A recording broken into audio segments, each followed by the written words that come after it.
Welcome to the deep dive. Today, we're diving into something, well, pretty fundamental that affects us all, the food we eat.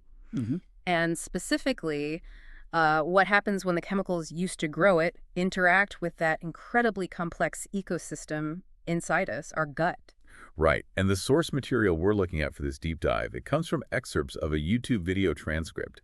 It's part one titled The Hidden Dangers of Pesticides, How Your Food is Affecting Your Gut Health. Okay, so our mission today is really to unpack what that source material tells us about this, complex relationship between pesticides, the stuff used in farming, and that living community within our digestive system. It's a big topic. It is.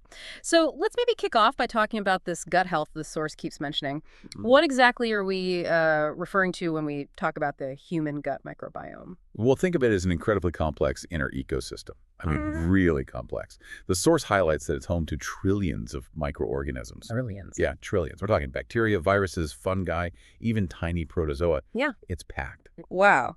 That's a population count that's like hard to even wrap your head around. It really is. And this isn't just a passive collection of bugs hanging out, right? Right. The source emphasizes it has a vital role. Absolutely. This microbial community is actively involved in maintaining our overall health, plays crucial roles in everything from regulating our metabolism, Right. supporting our immune system, even influencing neurological processes.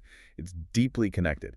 And these microbes, they're busy. Busy doing things for us, like producing stuff we need. Exactly. They churn out crucial compounds, metabolites, things like short-chain fatty acids, which are essential for energy and gut barrier health, Okay. bile acids, and a whole host of other organic compounds. Yeah. These are vital for energy metabolism, for modulating our immune response, and really for maintaining the integrity of that gut barrier. That gut barrier, like a gatekeeper. Kinda, yeah. Yeah. Our first line of defense, in a way. Yeah. Okay, that really sets the stage for how important this inner world is.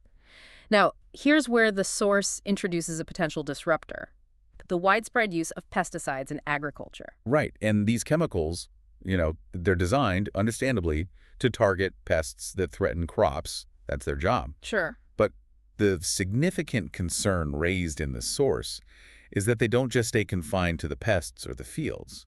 They can enter what the source calls non-target organisms. And that includes us. That includes humans, yes. So once they're inside our bodies, the worry is they can interfere with that incredibly delicate balance of our gut flora that we just talked about. Precisely. That's the core concern. Research cited in the source suggests that exposure to these chemicals can genuinely alter both the composition. Meaning who is living there? Exactly. Yeah. And the function, meaning what those microbes are doing, of the gut microbiota. And this alteration, it's not just a minor tweak, is it? The source links it to disruptions in what's called metabolic homeostasis. Could you maybe quickly unpack what that means in this context? Sure. Simply put, metabolic homeostasis is our body's ability to keep things stable internally. Things related to energy use and storage, like blood sugar levels or how we process fats, keeping it all balanced. Got it. Like keeping the engine running smoothly. Pretty much, yeah.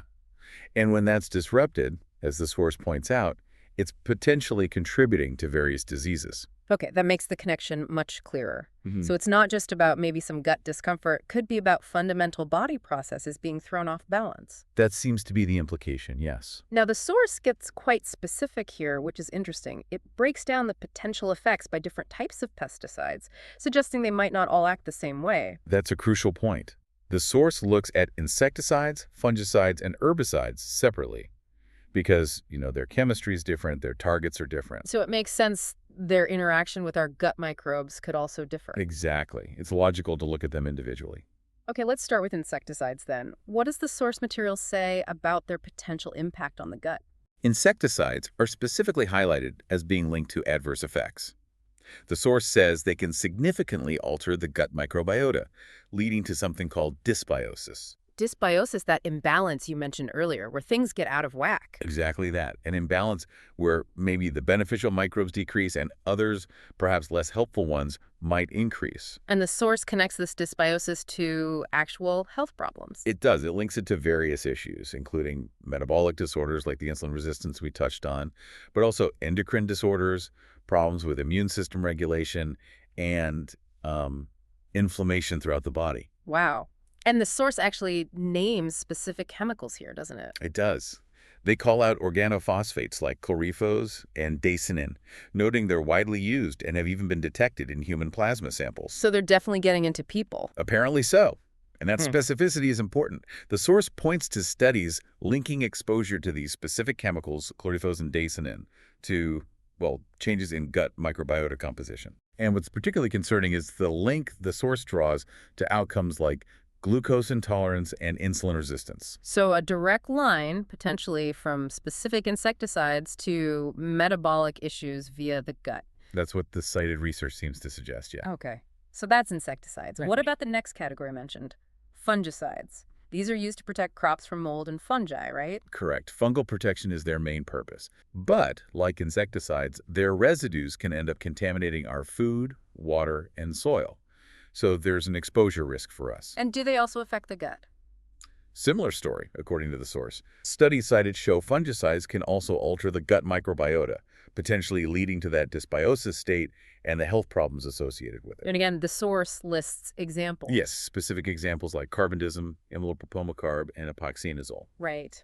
And the source suggests these specific fungicides have been linked to changes in both the makeup, the composition, and the function of the gut microbiota. And the downstream effects. Well, this, in turn, is linked to issues like metabolic disorders, inflammation, and something called impaired intestinal barrier function.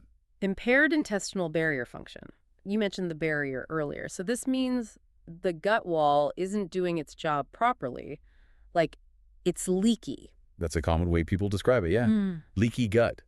It means that protective barrier isn't as effective, potentially allowing unwanted substances to pass from the gut into the bloodstream. Which could drive inflammation and other problems the source mentions. Exactly. It's thought to be a contributing factor.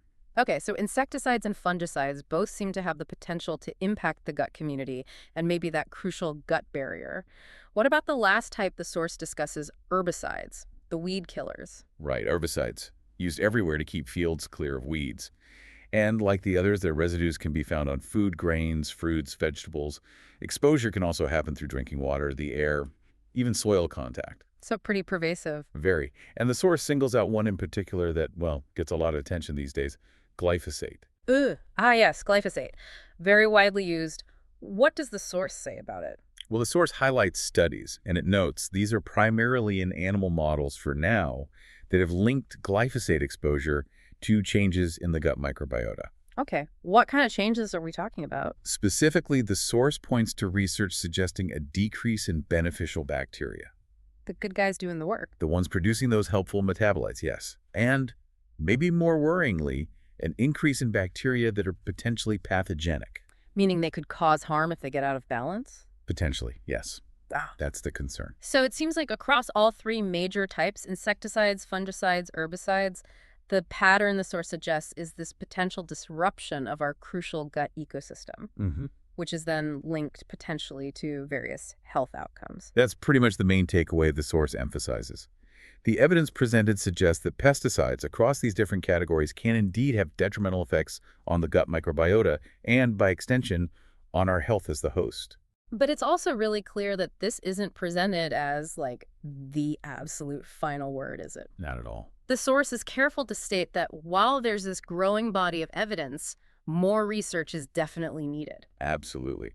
The source itself points out we still need to fully understand the exact mechanisms, the how. How do these pesticides actually exert these effects on the gut microbiota? Right. The nitty-gritty details. Exactly. And we also need more comprehensive research to really assess the health risks associated with the levels of exposure that humans typically experience, not just high-dose animal studies. That makes sense. Dose makes the poison, as they say. Often, yes. So what does the source suggest are the key areas for future investigation? Where should research go next? Well, they highlight several important areas. One is looking into the long-term effects.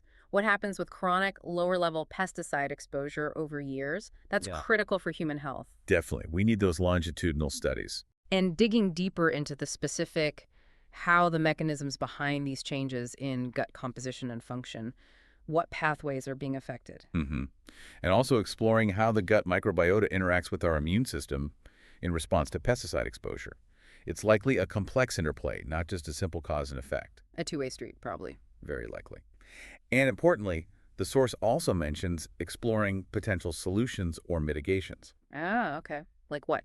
Things like developing more effective interventions, Hmm. maybe looking at biopesticides, which are derived from natural materials and might be less toxic. Or using things like probiotics or prebiotics. Exactly. Using those to potentially help bolster the gut microbiota Mhm. and mitigate some of the adverse effects pesticides might have on our gut health. So, trying to find ways to counteract the impact. Right. The focus seems to be clearly on understanding the problem much better so we can find ways to protect both our inner health and, achieve sustainable food production. This whole deep dive really underscores just how complex and frankly intimate the relationship is between chemicals applied way out on farm fields and the trillions of microbes living inside us. It's quite profound when you think about it. It is, and the source paints this picture of a very delicate balance, one that appears to be, well, easily disrupted by these external factors. And recognizing these potential unintended consequences of pesticide use seems absolutely crucial, doesn't it? It really does. The source suggests this understanding is essential not just for our individual health, but for shaping future agricultural practices, practices that aim to truly balance environmental well-being with human health. Finding that sustainable path forward. That seems to be the goal. So, As you, our listener, process all this information we've unpacked about what might be sprayed on food and its potential impact on your own inner ecosystem, here's maybe a thought to leave you with. Knowing about these intricate links, these potential connections, how does it change the way you think about the journey your food takes? From the farm field all the way to your plate. And what questions does it raise for you about the future of how our food is grown?